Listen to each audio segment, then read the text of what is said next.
youth. Nonprofit and says the city and state need to be doing more. These kids are walking, they fully masked up, but they don't even have to have a mask on. And the question is not masking the State Department. How is it, why is you make it so hard for you to get a gun, but these kids can just order a gun offline, put it together, and they got these switches and machine guns. What are y'all doing about it? And it's a failure of mine, and it's a failure of government in general, which is that what we don't have up here are some of the incredibly important people in the community who are doing work on the ground every day that makes such a difference. They are being erased in this process, and I'm going to have to go off script for a minute. TJ, get up here. Yeah, get your dad up here. Come on, let's go. Where is Kazar?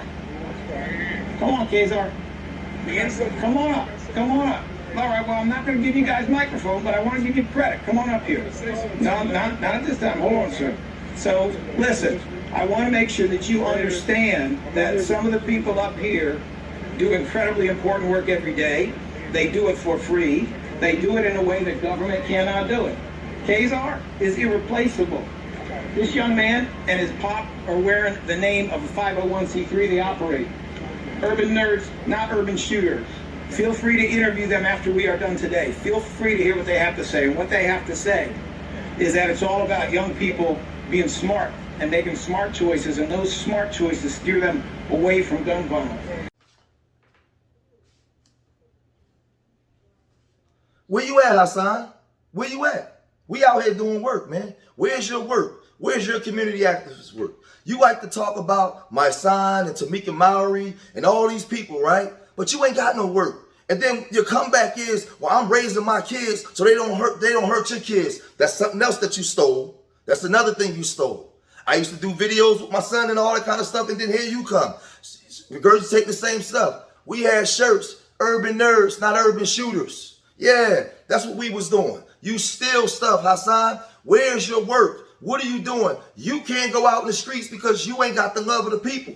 They don't love you. You ain't putting in no work. Let's look and see what some of us do outside in our cities. When we get online, we don't just talk. Let's just show some of our work. Check this out. People, are you afraid to be kicked out of the powerful white infrastructure? Are you willing to lose everything for my black ass? Huh? Come on, bro. You can go home and be white. Let's go. Are you willing to lose everything for me? Huh? Are you willing to be called a traitor? Fuck yes, sir! Are you willing to be called a traitor to your own people for me? Fuck yes, sir! Huh? Fuck yes, sir! Okay, well, I've heard it before. I need to see it in action. We need to see it in action. I need to see white people in all the municipal buildings across America without us. Fighting on behalf of black people. That's what I need to see. You can't tell me you sorry, not just believe it, because you tell me you're sorry and call me nigga next week. Yeah, Hassan, we walk the streets and we go talk to the young people. We don't invite friends to our houses and go live. We actually go out in the trenches. We talk to them young kids with the switches on them. And when I told you stole my shit, real nigga culture, we had stuff like this. Nerds over niggas. Yeah, we was saying death to the real nigga. Urban nerds, not urban shooters. We was putting those words and that consciousness out in the streets, putting in real work. I came not to you. I went to Wax Dog when you and Wax Dog still was cool, and I asked Wax Dog to holler at you because I wanted to work with you, to work with children that's been molested, children that's been harmed, right? Because I go into these facilities and talk to the youth. What you did was, when Wax Dog told you who I was because you knew you were stealing my shit, you cut Wax Dog off and start saying all kinds of disrespectful stuff. But let me show you what I do when I go into these youth joints, and we'll come right back. And I'm going to be 100% real with y'all. I'm going to tell y'all something y'all ain't going to like. Some of y'all, everybody in this room, right? 15, 16, 17. If y'all stay on the path that y'all going, some of y'all going to die. A couple of y'all going to get killed. Some of y'all going to be in a wheelchair. Some of y'all going to be in prison. And probably one of y'all will be here to tell the story. Man, I remember, man, about 15 years ago, I was in the room and this big homie was telling me that's just the outcome of what it is. Look outside. How many people y'all know getting blown away every day, right? And you know, we normalize that as if that's normal. Right. That's why we go into these youth facilities, man. Well, a lot of these kids is dealing with PTSD. They dealing with intellectual disabilities, man. They being incarcerated. They going into in front of judges where they don't have the proper ID. They're not being diagnosed with intellectual disabilities, and they're being sentenced. They're being illegally sentenced because they're not getting the proper reading and assessments that they should. So when you deal with children with intellectual disabilities, they don't have the ability to process information the way that normal people do. We deal with these young girls that's been molested, all kinds of stuff. Where you at, Haas? We don't see you. We don't see you. You got something to say about everybody else. And the sad part is I want to tell the people, y'all allow these people to grow and they don't show you no work. They don't have no work.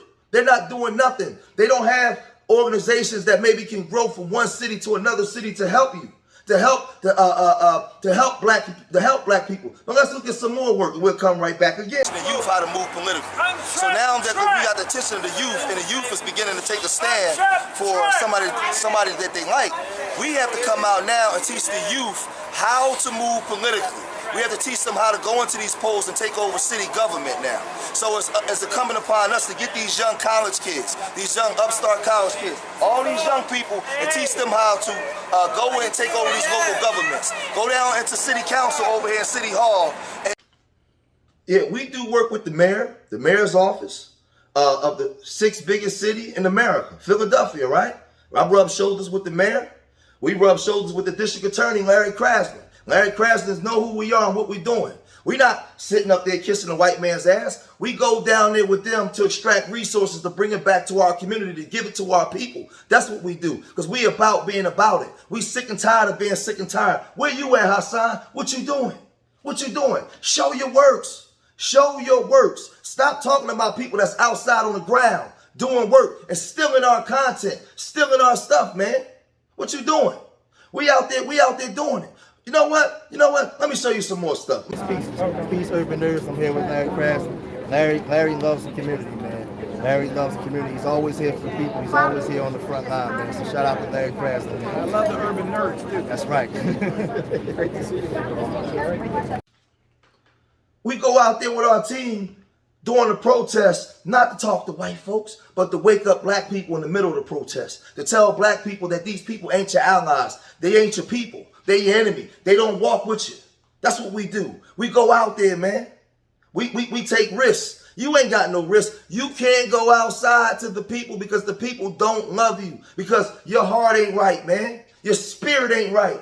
You do things. What you said about that man's son was out of pocket, bro. Out of pocket. And you owe that man an apology. What about Gillie's wife? What about she just lost her son? You don't care. You don't care. What about the grandmom and the families? You don't care. All you care about is clicks. And a lot of y'all out there in the internet world, man, you lost your humanity, man. You done went so far in losing your humanity, none of y'all won't even check him. You think that he's saying something deep. There's people out here that's already trying to stand in the gap and wake up these youth. I'm out here talking to these youth every day. Check this out. I know everything that was what my father did, but I didn't understand it when I was 22. So when you out here now and you listening to what the big homie saying, think about what you put in your mom. Right now you in the street, right? Your mom home. She just imagine what she thinking about. I mean, something going to news is a shooting. She don't know what's going until you walk through the door. But if you live to get my age, you won't understand. You can't fully grasp what I'm saying right now because you got to live a little longer. You got to have some children and let them get 15, 16. Then you'll understand. So only thing I can do is talk to the youth. Those that got an ear to hear to listen, maybe I can save it. Maybe I can save it. Because there ain't a lot of big homies out here that's being transparent trying to save you. They trying to get you back. I don't want us to get you back. I want to give you life. I want to give you. We got the love and the respect of the young people, and I ain't got to disrespect nobody to do it. All I got to do is be me. I walk with God, and because I walk with God, man, I got a hedge of protection around me. That's why. That's why. We practice 2 Corinthians 6:17. We come out from amongst them and be separate. So when we walk, they already know who we are. The Spirit already know who we are because they know we coming to sell them life. We not conformed to this world, but we transformed by the renewing of our minds. That's Romans 12:2. That's how we moving, man. You ain't walking in the footsteps of Allah. Backbiting and slandering people. A man just lost his son, and look at the way you carrying on.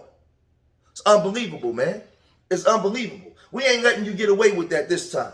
We calling it out. Where's your work? Where's your works? Show it. Show what you doing. Show what you about.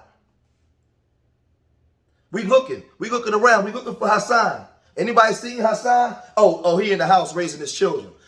Most of us, I'm in the house raising mine too. But where's your work? You got something to say about everybody else. And again, like I said, we promote nerds over niggas. Yeah. We promote nerds over niggas. We promote urban nerds, not urban shooters. You was stealing my shit, stealing it. And because you had the larger platform, you can get away with it. But you wasn't about helping nobody black. You never said, there, man, shout out to my brother, man, they out there doing. No, you just stole it and made it your own, man. You're a thief with no work.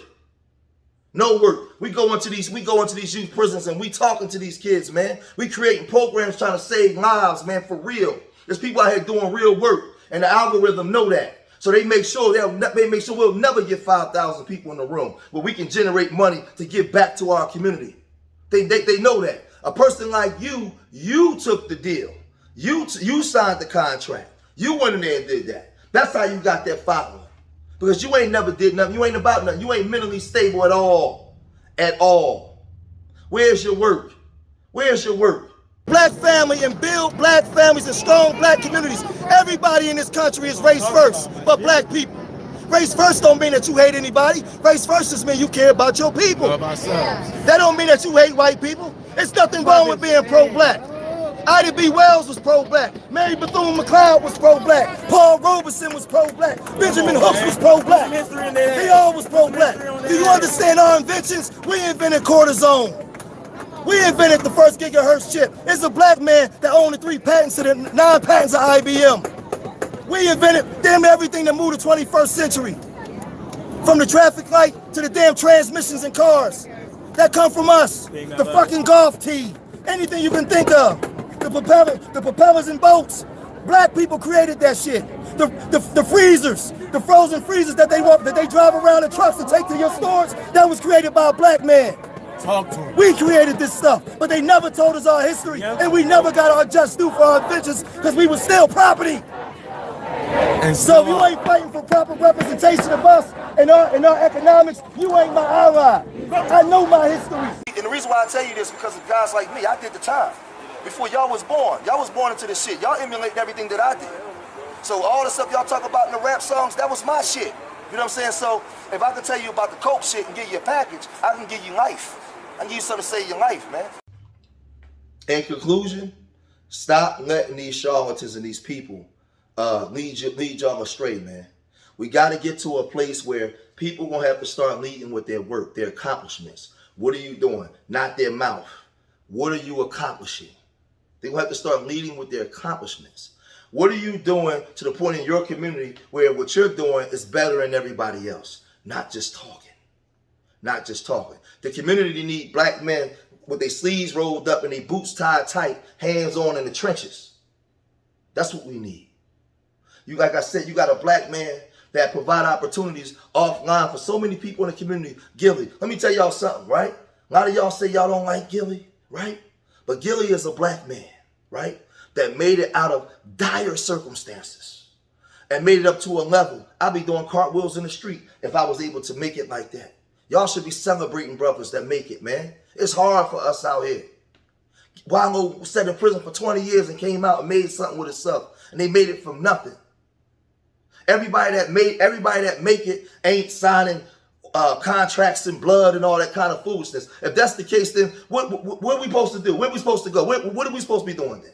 Because the minute you get some level of success, you a sellout. That's what we selling to our people? What's wrong with y'all? We got to tighten up and get ourselves together, man. Urban nerds, not urban shooters, man. Again, like I told y'all in my last video, we work with the youth and we change the way that they speak because words become things, words become actions. We speak to them in a manner where we teach them to change their words, because if you could change their words, you could change the way that they think. If you could change the way that they think, you could change the way that they see themselves. If you could change the way that they see themselves, you could change their outcomes. And create better opportunities for them to become the best versions of themselves. So we say nerds over niggas, urban nerds, not urban shooters, death to the real nigga. We say all those different things. You're greater than your circumstances. You are not who they said you was. We go out in the street and we teach the youth this. Where you at, Hassan? We looking for you. Where you at? Where you at? Where you at?